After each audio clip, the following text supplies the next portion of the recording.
How to fix Windows Defender is blocking Avast antivirus. 1. Install the latest Windows update. 2.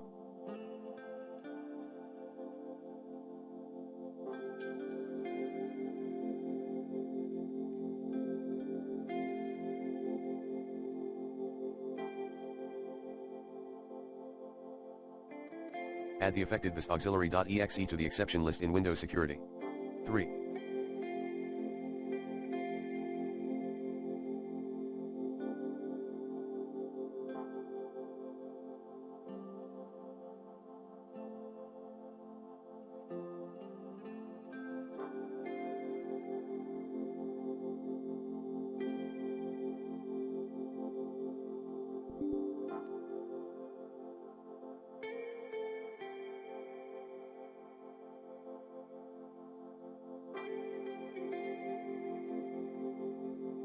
Check if you joined the Windows Insider program.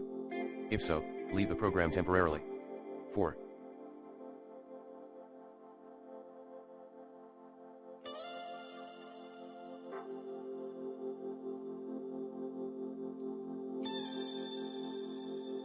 Completely uninstall Avast antivirus and reinstall it. 5. Disable Microsoft Defender.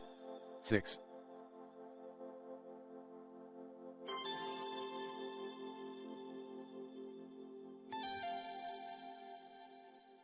Contact Avast support or switch to another antivirus.